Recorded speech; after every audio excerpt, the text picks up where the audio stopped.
I'm Sean Bratches, and this is Cars and Culture with Jason Stein. Well, Sean, welcome to the show. What a pleasure and an honor. How are you? Jason, it's a privilege to be on your show. Congratulations on all your successes, and to your question, I'm doing famously. Thank you. All good, all good. Just Excellent. Recently back from the Ryder Cup. Good victory for the United States. Indeed. What was that scene like? Let's start there. It was, so I've been to a number of them, and most recently, obviously, at Whistling Straits, but was in Paris, was living in London at the time, and took the train over for the weekend. And I think it is having been to probably more sporting events than probably 99.8% of humanity. With my close to 3 decades at ESPN and my Formula One career, I can tell you that the Ryder Cup is one of the more engaging, thrilling events to be a part of. It's a sport that is historically primarily constituted of individuals, of individual contributors competing against one another. And to see the golfers in this environment where there is, I would say, competitive camaraderie is really engaging. And I got up, I think Saturday morning, I got up at 4:15 to be at the first tee, which typically is not a, kind of a centricism of golf. And in America, the national anthem is being sung. I mean, it's, the cheering for the American athletes, and the razzing of the Europeans, which is the exact inverse when it's in Europe, and it'll be in Rome in 2023. Right. So it's a great event, very engaging, and I think kind of aligned in many respects with the majors in my book, on the kind of the scene of golf. You've made a reference in the past to Formula One being comparable only to the Olympics and to the World Cup, in that it has that global presence. I would argue that the Ryder Cup, although not probably as significant, is on the same level to some extent, and just given the frequency of it. Yeah, my comments about Formula One, Olympics, and World Cup were really based around those being the only 3 truly global sports properties. So, albeit Formula One happens every year in 21 countries across 4 continents, the Olympics happens once every 4 years, as does the World Cup, in one country. So I think the the global nature of Formula One, particularly in the economy in which we exist and operate in today, I think is very well positioned from a commercial standpoint, from a fan standpoint. Now, there's sports like soccer or football, depending on where you're from in the world, that are larger in totality, but that's the aggregation of multiple entities like the Bundesliga, La Liga, Serie A, League One, MLS, Premier League, etc. But Formula One is really global. And while I think the Ryder Cup certainly has global appeal, it only happens on 2 continents, really, America and then 1 European every 2 years. So I think it's slightly different, certainly, a little bit different demographics, but nonetheless, I think outside the majors, it fights at that pay weight. I want to get into your ESPN career in a little bit, but let's start with a conversation that occurred recently that I had with a colleague of mine. His 50-something wife was very excited that I was going to be talking to you. She watches Drive to Survive the minute that it's released every season. And then let me also share the same conversation with a 25-year-old woman who I talked to, who couldn't be a bigger fan of Formula One because of Drive to Survive. When you think of that, Sean, isn't that the ultimate compliment to somebody who helped create it?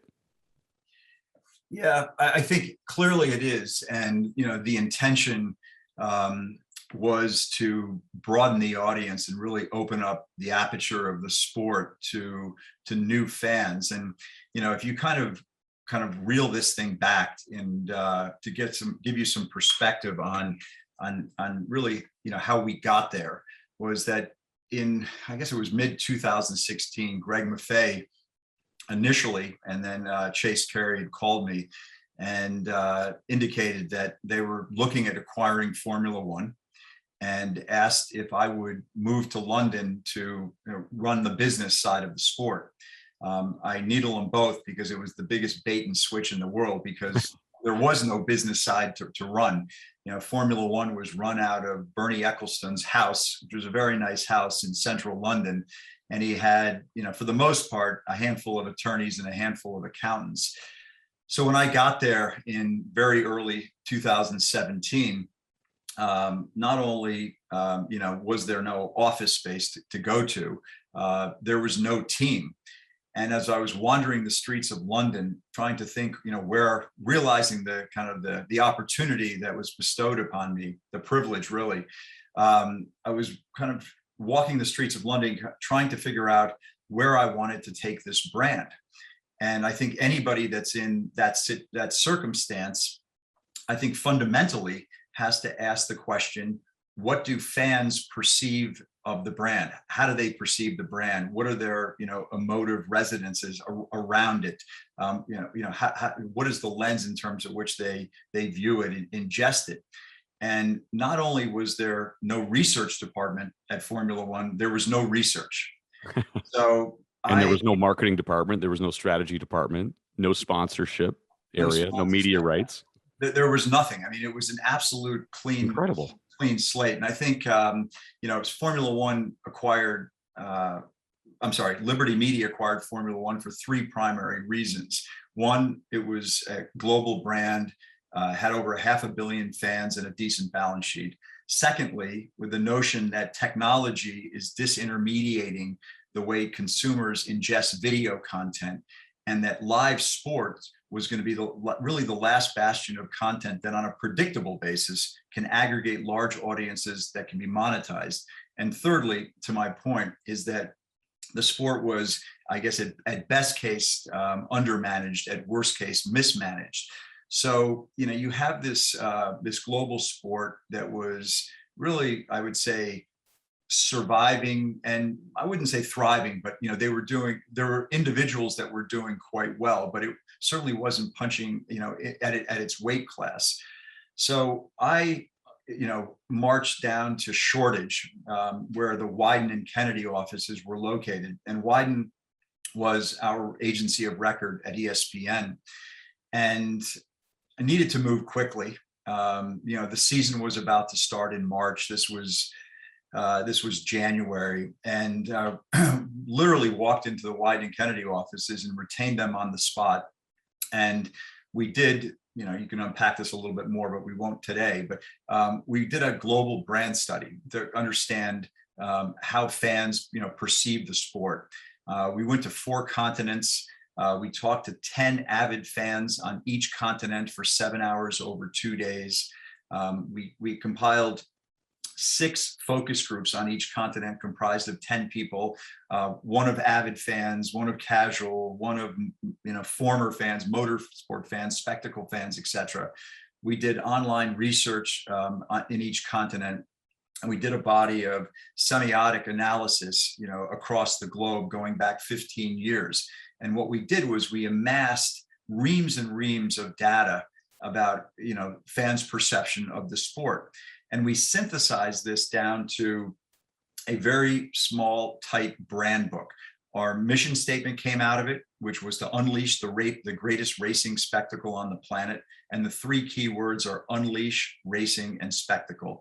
And then we created 5 North Stars: revel in the racing, breaking borders, putting the spectacular back into the spectacle, taste the oil, and feel the blood boil. And these are the North Stars that even today kind of direct, where the sport is taking the brand. But one in particular, breaking borders, was about the notion, Jason, that Formula One is perceived by fans as impenetrably exclusive. They can't touch it. The Grand Prix are an hour outside the city. You need to spend a lot of money to go to a Grand Prix. When you go to a Grand Prix, you have no access, other than a grandstand seat, to the grid, to the pit lane, to the garages, to the paddock, to the drivers, to the team principals. There was nothing. The broadcasts were suboptimal. the aperture was wide open, the camera angles were distant to get in sponsor logos. The sport was putting brands before fans. And so here I am, I'm looking at this notion of this impenetrably, thick cloak where people cannot access the brand because of this exclusivity. And I felt that exclusivity was inherent in Formula One. It was part of the brand DNA. But at the same time, I wanted to create seams in this cloak where fans can touch the brand, feel the emotive.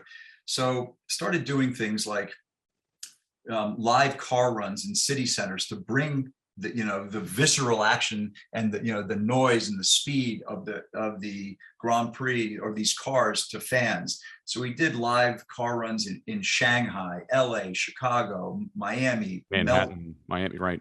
Yeah, we didn't go to Manhattan, but not that we didn't try, but we didn't. London, Marseille. We rebuilt our digital. There was no website at Formula One when I arrived. And I used to tell my team that if you don't laugh, you'll cry. So, let's laugh. So we had to build a web platform. And I guess at the time it was the 78th year of Formula One history. No, I'm sorry, 68th year. 68th year. We sold the first display ad in November of 2018. It's amazing. Which is amazing. You had a non-responsive website, unresponsive. I mean, it just didn't have. You took what you described as the Sears Roebuck catalog and turned it into the internet in Lightspeed, right? Oh, had to. I started following Formula One drivers, teams in mid 2016 when I first got a call. And I had lunch with Lewis Hamilton, who was the rock star of the sport, and in March of 2017. And I asked him, I said, Lewis, why aren't you posting anything that has any Formula One iconography on your social feeds? It's eye candy. People would love it. And he literally put down a stack of cease and desist orders that Bernie had been sending him, telling him to stop, unless he's going to pay him he wanted payment for every post. But in any event, to back to your initial question, is that, so I wanted to open up the sport and tell the story, behind the story. The only thing people could really see was a suboptimal production on television prior to Liberty's acquisition, or go to a Grand Prix, which was you didn't get much more access. So I did a lot of things, but one of the ideas that I had was to try to create a series that would elevate and expose the sport, the drivers, the teams, the sport around the game, if you will. So a gentleman that used to work with me at ESPN was at Netflix, called him up. His name was Eric Barmack. And, I took him through this body of research and what I had found, explained that we were a global platform, that Netflix at the time was starting to be global, but this is, call it 5 years ago. But, and I said, this is great alignment. And this is an amazing opportunity to, open up something that people are champing at the bit across the world to see. And it's a product that I think could, help you reduce churn and drive subscriptions to your platform. So we relatively quickly negotiated a deal. Then it was incumbent upon me, because of me and a small team of individuals at Formula One, because the way the sport is operated, we don't have the authority to make that decision on behalf of all the teams. And I think Formula One, Jason, is very different from many sports that we're accustomed to being fans of or viewing or understanding, in as much as the 10 teams are consumer-facing brands. It's not like the Rangers are playing the Bruins or Arsenal's playing Chelsea. I mean, this is Mercedes, it's Ferrari, it's Red Bull. 65% of Red Bull's gross impressions on a global basis come through Formula One.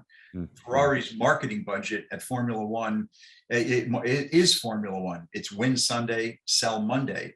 And then, AlphaTauri, which is a fashion brand. Then you've obviously got the Alfa Romeos, the Aston Martins, the Mercedes, the McLarens, and such.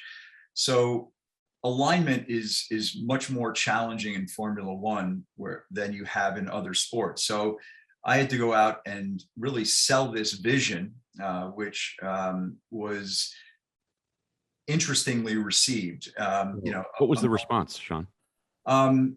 I think it was varied. It was really trying to take, what we were trying to do at the time. We were trying to take a motorsport company, a company that was focused on downforce, aerodynamics, engine technology, suspension systems, material science, and evolve that into a global media and entertainment brand. That was a very different outlook for the teams at Formula One, where it was really this cauldron of self-interest. And I was trying to evolve this to kind of to fight on the level that it was capable of. If, from a commercial standpoint, we want the competition on the track, but we want everybody to elevate their helicopter and see a broader picture as it relates to the brand and the commercialization. So we negotiated deals with 8 of the 10 teams, and we were unable to do so with Mercedes and Ferrari. Mercedes at the time, the reason that they didn't participate in year one was that they had a deal, or they thought they did, with Amazon to do a documentary on the Mercedes team. And Amazon at the time said any participation in a Netflix series would implode their deal. That deal imploded on its own for various reasons. And Mercedes sat out year one. And I think Ferrari was, it was, at the time, it was a culture of no, what was the question? And it was just very difficult, for them to participate in something, of this nature. So went off in year one. And I think it was actually a good thing for the sport and for the series, because had Mercedes and Ferrari participated, they would have taken all the air out of the room, I believe. And this gave opportunities for gentlemen like Christian Horner to really Gunther Steiner of Haas, who was really behind it and exposed an American company to the world, a bit of a behind the curtain. You had some incredible personalities that were now front and center. It wasn't just Lewis Hamilton and Sebastian Vettel. That's right. And Gunther was the unequivocal rock star of Netflix series the first couple of years, and I think it's actually disrupted his personal life, because now he's an outward star, and he's got his own paparazzi following him. He was mobbed by fans in Australia of 19 on the start of year 2, effectively the filming of year 2.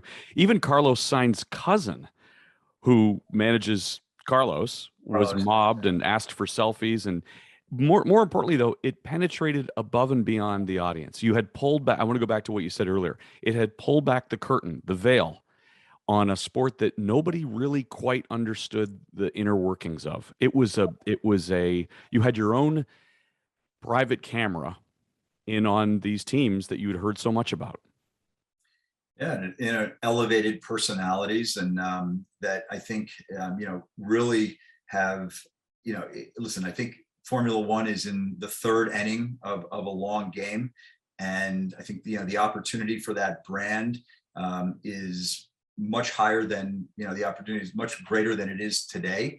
But I think its ascendancy is if they continue to focus on the fan and growing the sport and marketing the sport, I think the best days of Formula One are clearly in front of it. But you look at the opportunities that Drive to Survive is presented, and I believe the teams actually have exploited the opportunity more than Formula One to date, in terms of driving sponsorship and activating and kind of engendering their own fan bases. But and Mercedes and Ferrari took part as of season 2, and in fact, Toto Wolff of Mercedes, who's been on this show, said that it's an angle that attracted a whole new audience that they couldn't have even anticipated. I think that's right, and I think everybody understands it now, and their momentum is. And I think the importance of any of these initiatives is that all parties that are participating win. And I think Netflix has been a significant benefactor of the program as well. And we didn't have a definitive deal going into year two, and as we were negotiating that, Netflix was proactively going to Barcelona to film preseason testing, and they'd film Melbourne, Bahrain, and China before we had a deal. So while Netflix is not the most, I would say, generous with data and analytics, performance, I think we knew at the time that this was working for them as well. So it's worked famously, and I think they've season 4 is about where they're continuing to film. I can't recall exactly where they are in the cadence, but it's been a big success. And there are those who watch the Netflix world who claim that when season 3 came out this year, that it was actually the #1 television program on Netflix, which is just simply remarkable given all the content that's out there. And Zach Brown of McLaren called the concept of Drive to Survive the single most important Formula One event in North America. And it goes back to my original line: the 50-somethings, the 20-somethings. It's now at a place where Americans especially say, I've never watched Formula One, but I'm never going to miss a Formula One race again. Yeah, I think it's indicative of the success, and Zach is benefiting from that from a sponsorship, particularly in North America. Television ratings are up significantly at ESPN. The social media aspect of the sport, the dialogue of the sport, continues to grow. And to your point, anecdotally, I can't tell you how many people, families, women, men, children, that have never been exposed to it, are actually avid fans and are kind of talking the talk. I have 4 sons, and I grew up, and as I was raising them, we sat around a table every season, decided what sport they were going to participate. Karting or motorsport, it's just it was never on the agenda. And I think for the most part, one of the interesting things about Formula One is that it is really a true spectator sport, because you really can't drive in Formula. There's 20 seats. It's very limited, and it's probably the most spectator of sports that there is, because you just don't have youth leagues to the extent and breadth that you have football, cricket, lacrosse, basketball, and things of that nature. So it's aspirational. The drivers that participate are true heroes. They're driving on the precipice of greatness or peril every second. These cars are engineering marvels. Where in many motorsport leagues, it's really a driver series because all the cars are the same. In Formula One, it's 1/3 driver, 1/3 livery, 1/3 engine. So there's engineering feats that come out of Formula One that are extraordinary. Formula One right now probably has the most efficient engine on the planet relative to input versus output. And many people don't understand how that the engineers in this sport are really in the pantheon of business. Formula One cars by regulation are not allowed to be refueled once the Grand Prix starts, and they don't give you anywhere near enough fuel to finish the race.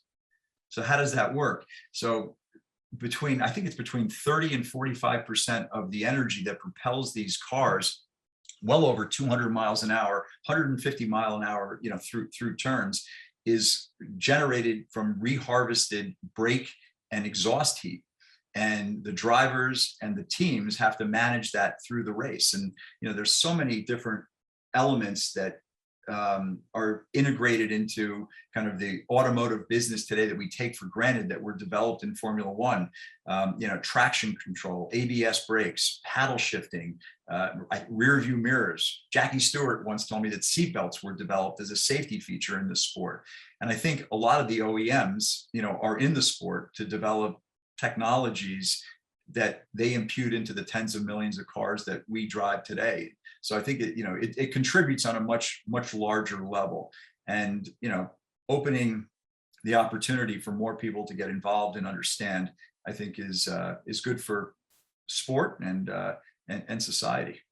I want to go back to a couple of inside stories that most people might not know. So let's go back to Brazil of 2017, Sean. You had identified the producers who you wanted to be part of Drive to Survive, and they came from Box to Box Films, Paul Martin, James Gay Reese. James had done the Senna film, so obviously he had a little bit of experience and had worked with Cristiano Ronaldo as well. But they did Amy, they did Maradona. I mean, these two guys, not only being great guys, they're absolute rock stars in the world in which they play. But they knew nobody when they went to Brazil in 17, when the concept had been verified and hatched and was on its way. They're in the paddock looking around going, okay, well, how do we do this? And they, in fact, weren't even sure what they were going to do. That all came together really on the fly, if you will, if you pardon the pun. Yeah, listen, I think, we were creating something new. The culture at Formula One was very insular.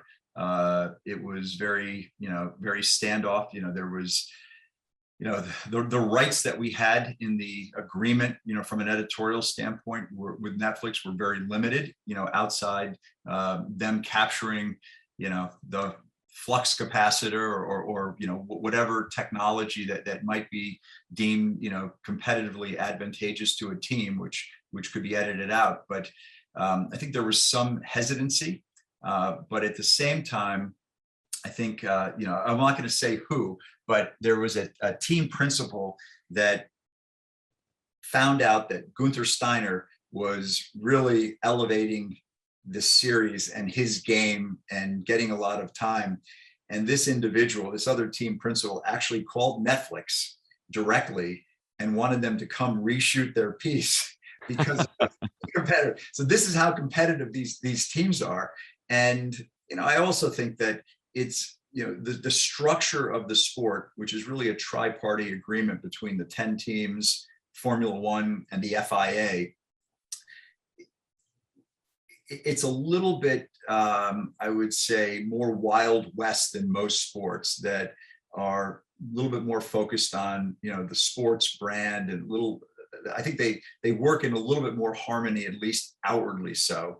In Formula One, there wasn't any hesitation to take the gloves off when the camera was in front, talking about other drivers, talking about other team principals, which related a degree of authenticity to the production.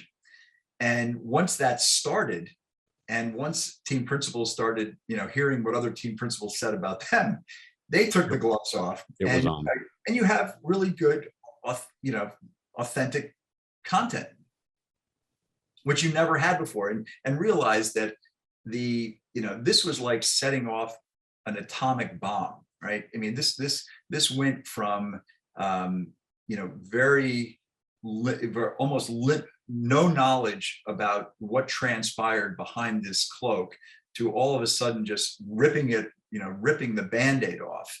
And it turned out to be very exciting for everybody. And it didn't hurt that, the drivers are all, good looking, articulate, heroes, and the team principals all had a point of view. And you wanted to put those heroes. You really focused on the heroes of this sport because you believed that those are the ones who sell it. Let's put a Lewis Hamilton or a Max Verstappen out front. But I'm guessing that they were even bigger heroes than you could have imagined once the camera started rolling.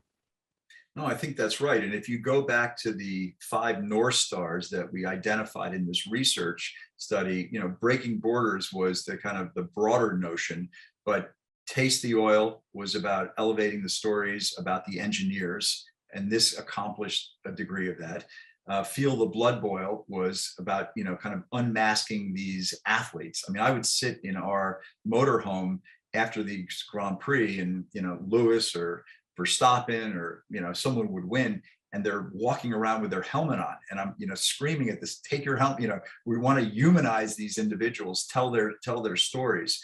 So I think the opportunity that Netflix presented, hit the mark on at least 3, if not 4 of the North Stars that we were, kind of focused on really activating to, to bring this sport to a commercial life.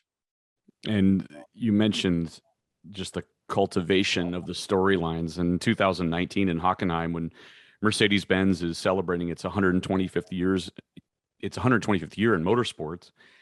And it's a terrible day. It's a rainy day. Lewis has a bad day. Toto Wolff is dressed in traditional German attire, and it's disastrous. And that's something that Netflix could have never anticipated. I'm guessing you catch that on film, and you know that it's gold, right, Sean?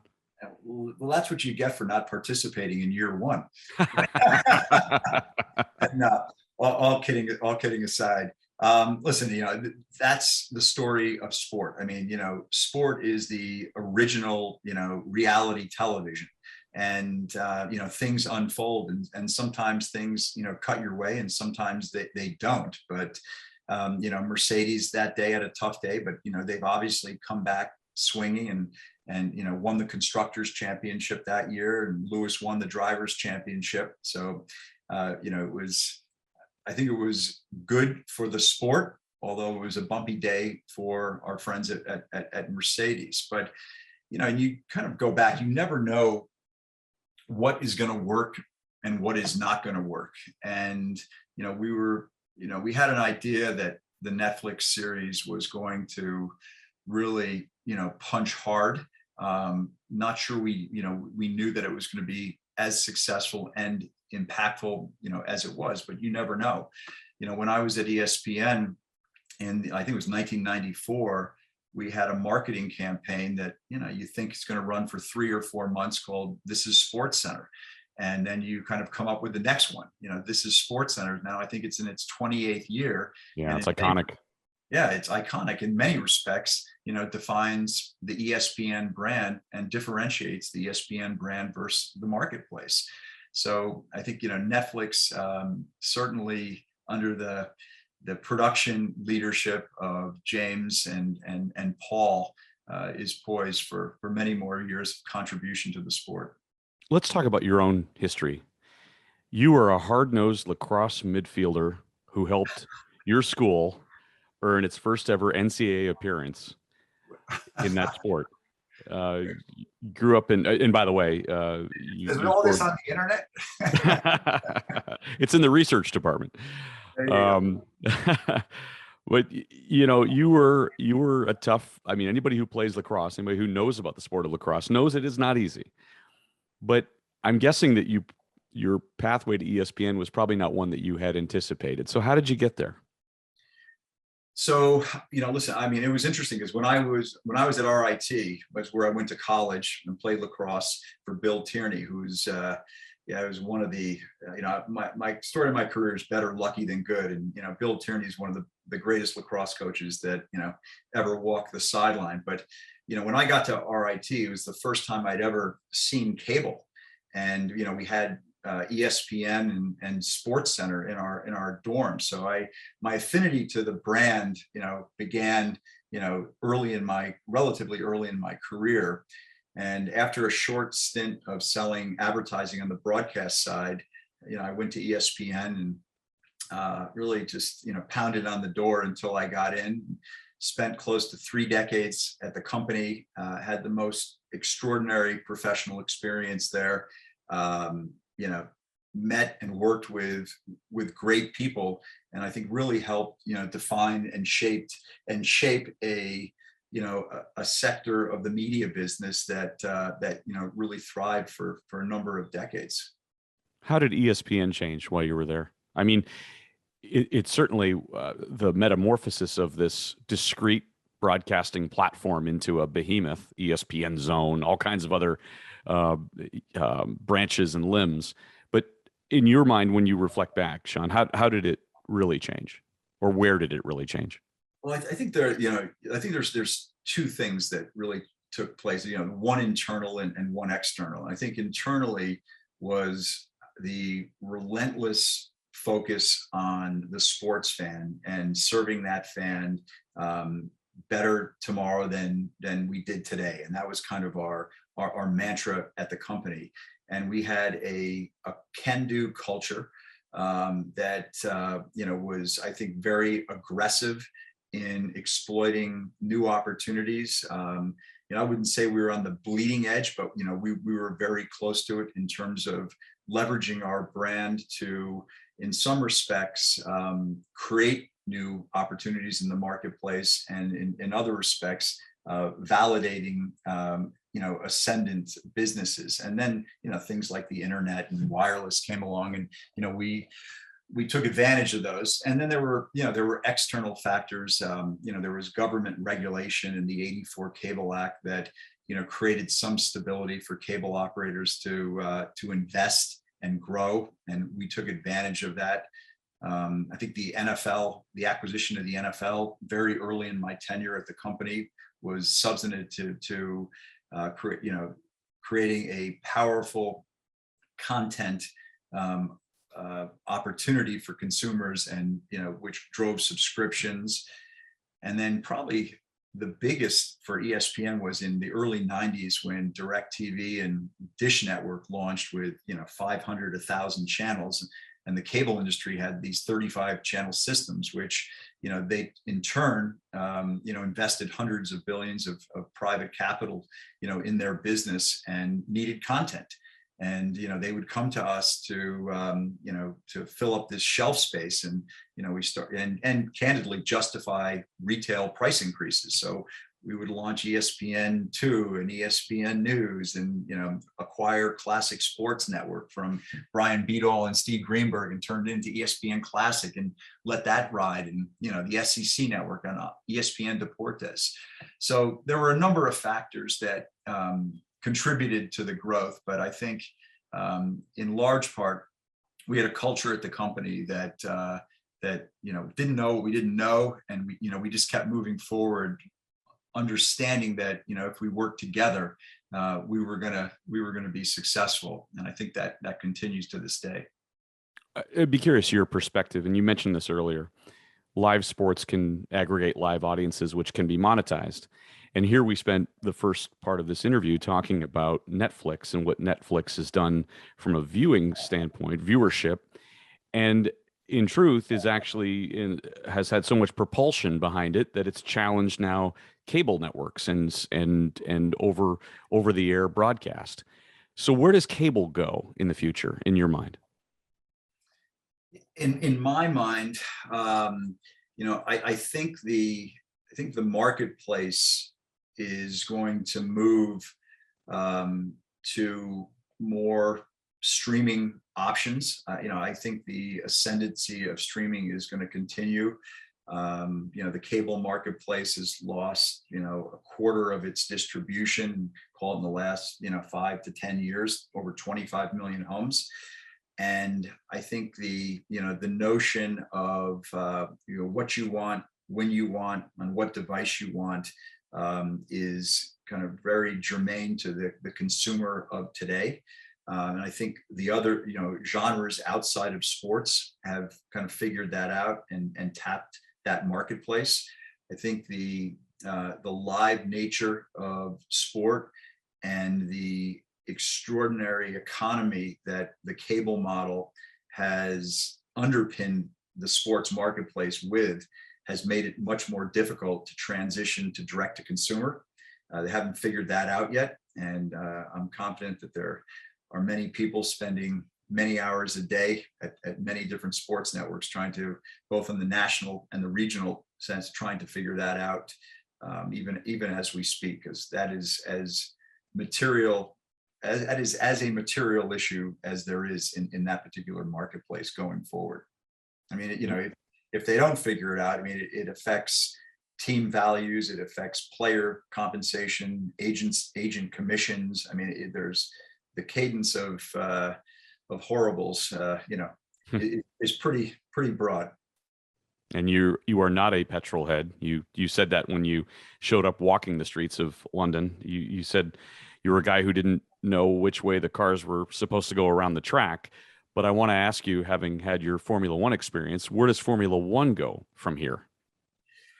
Yeah, well, first, I mean, I've become I wouldn't say I'm a petrol head in the broadest sense, but I am an absolute avid Formula One fan now that I understand the sport. I used to not have great affinity to soccer, but now, that I understand the sport, I watch Premier League, avidly every week, play Formula One fantasy, listen to the podcast. So I'm now the pig at breakfast, not the chicken as when I arrived. I am absolutely committed.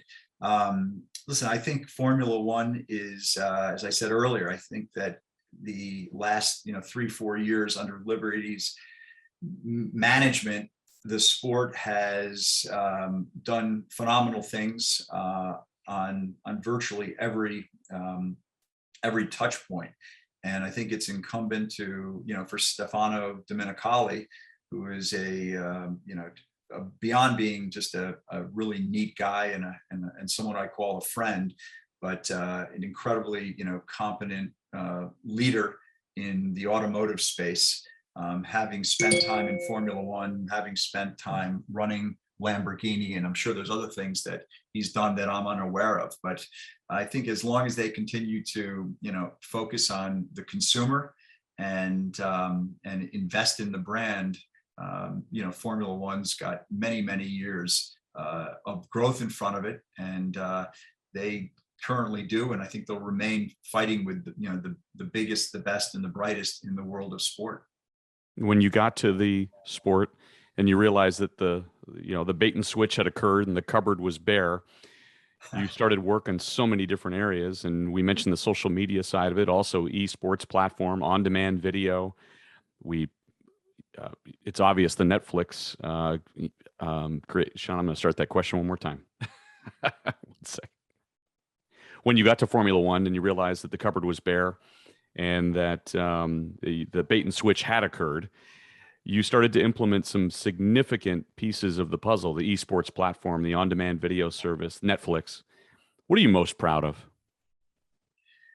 I think I'm most proud of the team that I assembled to manage the business when I was there. I mean, I would say that it is probably the most, it was a professional gift walking into an entity and being able to look across, kind of the array of, once I had figured out where I wanted to take the brand, then it was, okay, what is the organizational structure I want to put in place? And then who are the individuals that I want to kind of run those businesses?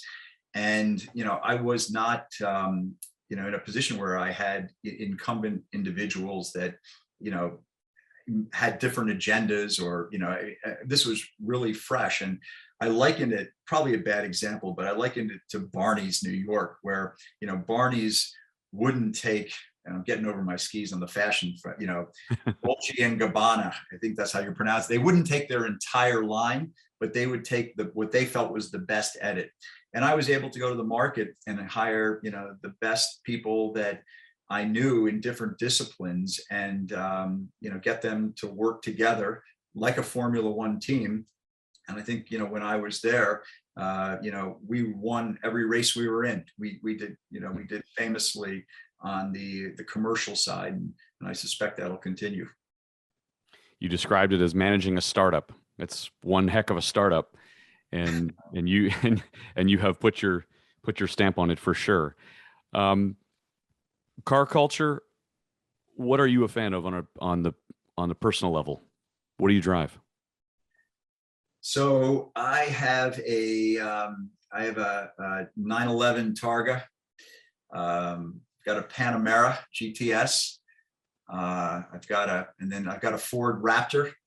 I'm actually a very big Ford guy. So I think, I've got a Ford Raptor, and I've got 3 Ford Expeditions, and I think that's it. They're all black. I'm a big fan of black cars, and that's what I drive. And are your sons fans of the sport as well?